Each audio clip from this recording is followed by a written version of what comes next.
నమస్కారం అండి. నేను డాక్టర్ పిఎస్ సాగర్. నేను యాక్యుపంక్చర్, ఫంక్షనల్ మెడిసిన్ ఎక్స్పర్ట్. గత 20 సంవత్సరాలుగా second life rehabilitation hospital Banjara hills road number 2లో ప్రాక్టీస్ చేస్తున్నాను. ఇప్పుడు మాట్లాడబోయే టాపిక్ వచ్చేసి అసలు అడిక్షన్ అంటే ఏంటి? ఎన్ని స్టేజెస్ ఉంటాయి? అండ్ మనము తెలియకుండా ఎలా ట్రీట్ చేయాలనేది మీకు ఇది ఒక రకంగా మీకు కౌన్సిలింగ్ సెషన్ అండి. సో పూర్తిగా ఈ వీడియో చూడండి. తర్వాత మీకు ఏం డౌట్స్ ఉన్నా కూడా పర్సనలైజ్డ్ కన్సల్టేషన్లో మీరు మాట్లాడుకోండి. ఇది జస్ట్ టైం సేవ్ చేసుకోవడానికి. ఎందుకంటే మీకు ఒక అరగంట చెప్పాల్సిన అంశాలు ఉంటాయి కౌన్సిలింగ్లో. సో ఆ అంశాలన్నీ మీరు ఒక వీడియో రూపంలో ఉండడం వల్ల మీకు మళ్ళీ ఏమైనా డౌట్స్ ఉంటే వినడానికి ఉంటుంది. అండ్ మీ పర్సనల్ 1-to-1 సెషన్లో మీరు ఆ డౌట్స్ అన్ని కూడా క్లారిఫై చేసుకోవాల్సిందిగా మీకు కోరుకుంటున్నాను. ఫస్ట్ ఆఫ్ ఆల్, అడిక్షన్ అంటే ఏంటి? ఆల్కహాల్, స్మోకింగ్, గుట్కా, డ్రగ్స్ బానిసలుగా మారిపోతున్నారు, వ్యసనాలుగా వస్తున్నాయి అని చెప్పేసి మనకు తెలిసిన జనరలైజ్డ్ ఇది అండి. So first of all, addiction ఏంటి, ఎన్ని రకాలు ఉంటాయి, ఎన్ని స్టేజెస్ ఉంటాయి అనేది నేను మీకు వివరంగా చెప్తాను. అడిక్షన్ అంటే ఒక టిపికల్ బిహేవియర్. దేని మీదన్నా మనం ఓవర్ డిపెండెన్స్ క్రియేట్ అవుతే మనం దాన్ని అడిక్షన్ అని అంటాము. సో అంటే దాంట్లో మనం చూసుకుంటే పర్సనల్ రిలేషన్షిప్స్ని కాంప్రమైజ్ అవ్వడం, మన వర్క్ మనం చేసుకోలేకపోవడము, మన బాధ్యతలు మనం నిర్వర్తించకపోవడం, దాని మీద బానిసగా మారిపోవడం అని మనం ఒక రకంగా చెప్పుకోవచ్చు.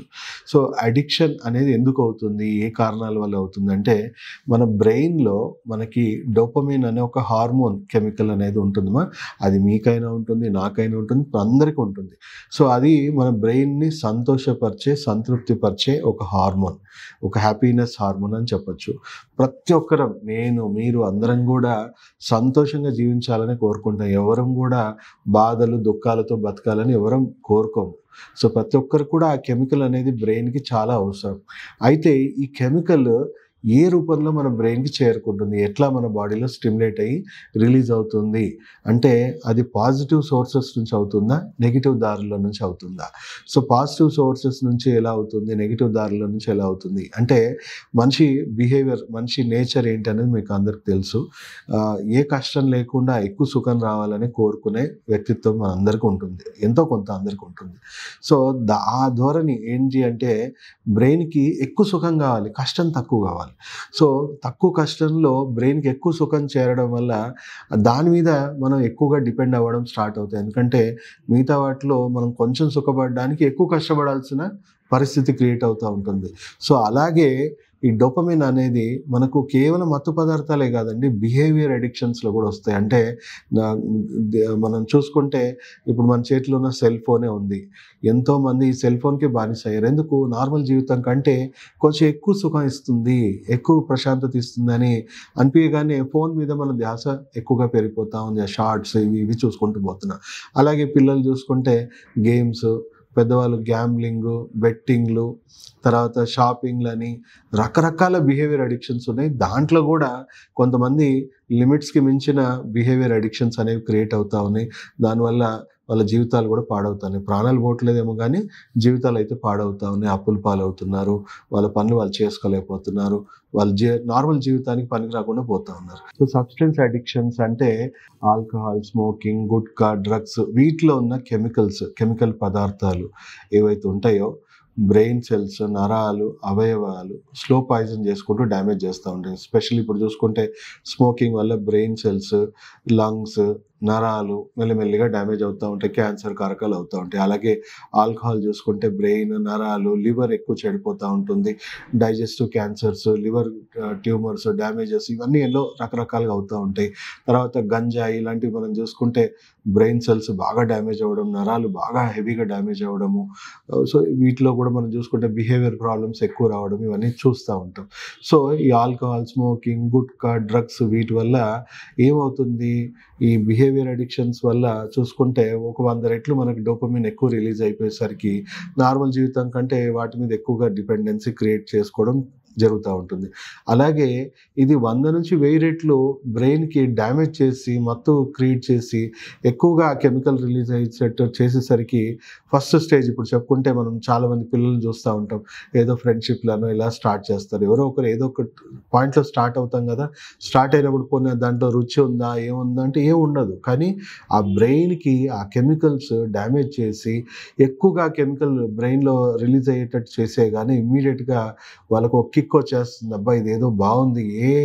నాకు కష్టం లేకుండా బ్రెయిన్ ఎక్కువ సుఖపడుతుందని చెప్పేసి బ్రెయిన్‌కి అలా అనిపించినప్పుడు బ్రెయిన్ ఒక రకంగా వీళ్ళని కంట్రోల్ చేయడం స్టార్ట్ చేస్తుంది. మనిషిని కంట్రోల్ చేయడం స్టార్ట్ చేస్తుంది. ఏదో బావుంది. ఇది నాకు ఎక్కువ కావాలి. నార్మల్ జీవితం కంటే ఇది ఎక్కువ నచ్చుతుంది. ఎక్కువ కావాలని వాళ్ళకి ప్రేరేపణలు అనేది బ్రెయిన్‌లో క్రియేట్ అవుతా ఉంటుంది.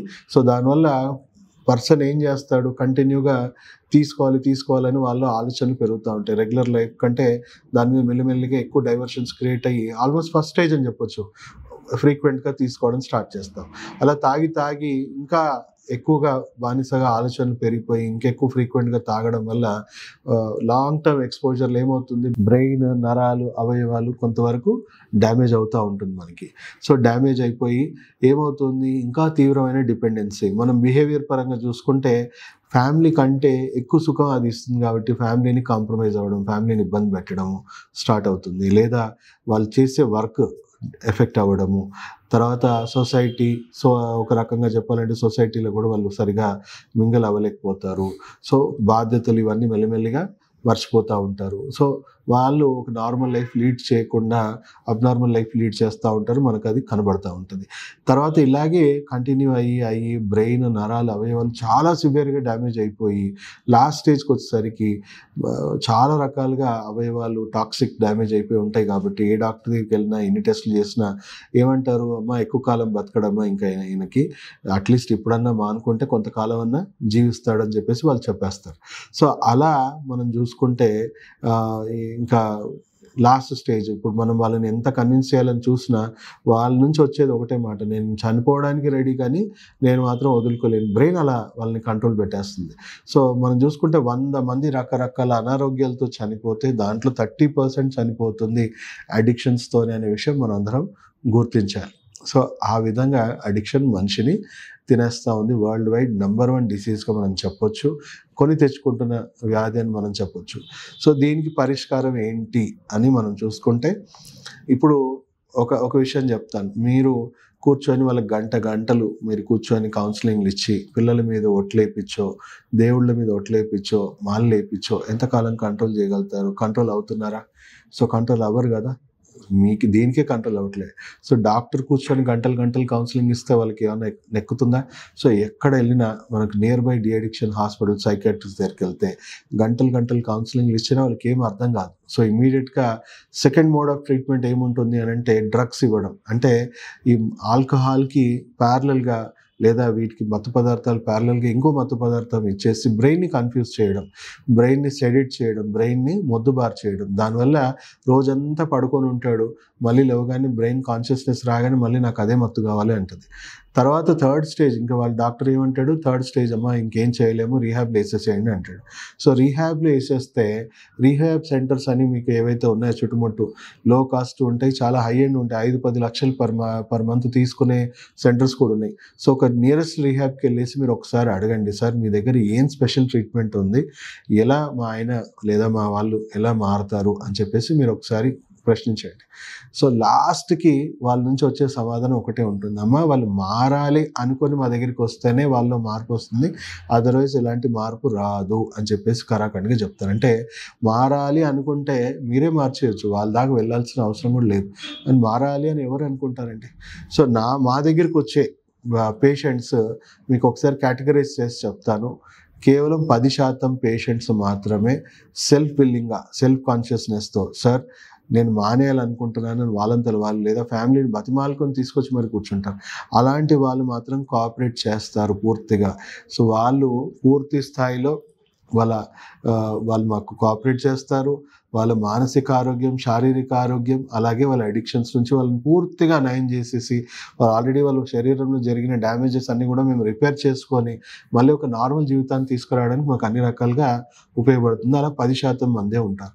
90% పేషెంట్స్ వాళ్ళు రావడానికి సిద్ధంగా ఉండరు.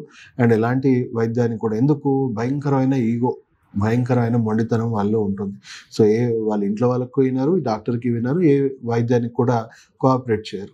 అలాంటి వాళ్ళకి మనం తెలియకుండా వైద్యం చేయడమే బెస్ట్ ట్రీట్మెంట్ సో తెలియకుండా ఎలా చేయాలి, ఏం చేయాలి అనేది కూడా మేము మీకు క్లియర్గా ఈరోజు ఎక్స్ప్లెయిన్ చేస్తాను. సో మందుల విషయంలో కూడా నేను ఒకసారి మీకు క్లియర్గా ఎక్స్ప్లెయిన్ తెలిసి వాడే వాళ్ళకైతే దయచేసి నేను ఆల్రెడీ వాళ్ళని 1-to-1 వాళ్ళకున్న అనారోగ్యాలను చూసుకొని పర్సనలైజ్డ్గా వాళ్ళకి ట్రీట్మెంట్ ఇవ్వడం జరుగుతుంది. కాబట్టి వాళ్ళకి వీడియో త్రూ ఏమీ ఉపయోగం ఉండదు. తెలియకుండా చేసే వాళ్ళకి వాళ్ళ మానసిక ఆరోగ్యము మేము బాధ్యత తీసుకోము, వాళ్ళ శారీరక ఆరోగ్యం మేము బాధ్యత తీసుకోము. కాకపోతే సలహాలు, సూచనలు ఇస్తాయి. ఎందుకంటే మాకు పేషెంట్తో డైరెక్ట్ కనెక్షన్ అనేది లేదు, తెలియకుండా చేయాలి. సో మీరు చెప్పినంత డేటా మాత్రమే మాకు తెలుస్తుంది. కాకపోతే సలహాలు, సూచనలు మాత్రం ఎలా ఉండాలి, ఎలా చేయాలి అనేది మాత్రం డెఫినెట్గా ఇస్తాము. పర్సనలైజ్డ్గా మీకు 1-on-1 మీతో పర్సనల్ కన్సల్టేషన్లో వాళ్ళకున్న అనారోగ్యాలు ఏంటి, మానసిక అనారోగ్యాలు తెలుసుకొని ఏ వైద్యం తీసుకుంటే, ఏ కాంబినేషన్ ఇది తీసుకుంటే మంచిది అనేది మీకు సలహాలు అయితే ఇస్తాం. ఒకవేళ బయట ఎక్కడ వైద్యం జరిగే పరిస్థితి లేనప్పుడు మేమే డైరెక్ట్గా ఇన్వాల్వ్ అవ్వడం కూడా జరుగుతుంది. సో ఫస్ట్ మనము తెలియకుండా ఎలా మాన్పించాలి అండ్ మందులు ఎలా వాడాలి అనేది చెప్తాను. ఫస్ట్ థింగ్, మీరు తెలియకుండా ఎలా వాడాలి. ఇప్పుడు వచ్చే పేషెంట్స్లో 90% పేషెంట్స్ ఇంట్రెస్టెడ్ ఉండరు, రారు. సో వాళ్ళకి ఇంట్లో తెలియకుండా మాన్పించాలి. సో తెలియకుండా ఎలా మాన్పించాలి? 2 స్టేజెస్ ఉంటాయి. ఫస్ట్ స్టేజ్ని ఫిజికల్ డీ అడిక్షన్ అంటే శారీరకంగా వంటబడకుండా చేసి వాళ్ళని కంట్రోల్లోకి తీసుకురావడం. సెకండ్ స్టేజ్ వచ్చేసి మెంటల్ రీహాబిలిటేషన్, మానసికంగా కూడా దాని మీద పూర్తిగా దూరం అయిపోయి, దాని మీద ఇంట్రెస్ట్ అన్ని రకాలుగా పోయి, నార్మల్ జీవితం ఇంకోవైపు పూర్తిగా అలవాటు పడి నార్మల్ జీవితంతోనే సుఖంగా బతికేలాగా చేసి వాళ్ళని మెంటల్గా కూడా ఫిజికల్గా కూడా రీహాబిలిటేట్ చేయడాన్ని మనం రీహాబిలిటేషన్ ట్రీట్మెంట్ అంటాం. రీహాబిలిటేషన్ అంటే వాళ్ళని జైల్లో వేయడం కాదు, వాళ్ళు ఎక్కడ బతుకుతున్నారో, ఏ ఫ్యామిలీతో బతుకుతున్నారు, ఏ లోకాలిటీలో బతుకుతున్నారు, ఏ ఫ్రెండ్షిప్లో బతుకుతున్నారు, అక్కడే మారిపోవాలి. అక్కడే వాళ్ళు ఆరోగ్యంగా తయారవ్వాలి, శారీరకంగా, మానసికంగా పూర్తిగా మారిపోయి మళ్ళీ నాకు ఎవరు ఎంతమంది ఫోర్స్ చేసినా నేను తాగకుండా నా జీవితం నేను బతుకుతూ నా ఫ్యామిలీని నేను చక్కగా చూసుకుంటూ హ్యాపీగా బతకాలి అనే ధోరణిలో వాళ్ళు మార్పు రావాలి అనేదే రీహాబిలిటేషన్ ఉద్దేశం. సో ఫస్ట్ స్టేజ్ కేవలం control, second stage rehabilitation. 2 stages clear అవుతేనే కంప్లీట్గా ట్రీట్మెంట్ జరిగినట్టు, లేకపోతే కంప్లీట్ ట్రీట్మెంట్ జరిగినట్టు కాదు. ఓన్లీ కంట్రోల్ ట్రీట్మెంట్ జరిగినట్టు మాత్రమే. కంట్రోల్ చేస్తే కంట్రోల్లో ఉంటారు, మళ్ళీ మానేస్తే కొంతకాలంలో అవుట్ ఆఫ్ కంట్రోల్ అవుతారు. సో దయచేసి ఫస్ట్ స్టేజ్ అంటే స్టార్ట్ చేసేది మీరు డిసైడ్ అవుతే ఆపేది మాత్రం మాకు వదిలేయండి. ఎందుకంటే అన్ని పేషెంట్స్ ఒకటి లెవెల్ ఉండరు కదా, ఒకరు క్రానిక్ ఉంటారు, ఒకరు అక్యూట్ ఉంటారు, ఒకరు అక్యూట్ క్రానిక్ కండిషన్లో ఉంటారు. సో ఎప్పుడు ఆపాలి అనేది ఇక్కడ చాలా ఇంపార్టెంట్ పాయింట్. అది మనం కరెక్ట్ టైంలో ఆపితే వాళ్ళు పూర్తిగా నయమైపోయి పూర్తిగా నార్మల్ జీవితం 99.9% పేషెంట్స్లో మేము చూస్తుంది ఏంటంటే సస్టైనబుల్గా ఉంటున్నారు. అంటే వాళ్ళకి ఇంకా ఏ మందులు వాడకుండా కంప్లీట్గా మారిపోయి మీరు ఎలాంటి జీవితం కోరుకుంటున్నారో అలాంటి జీవితం వాళ్ళు పూర్తిగా మార్పు అనేది వస్తుంది.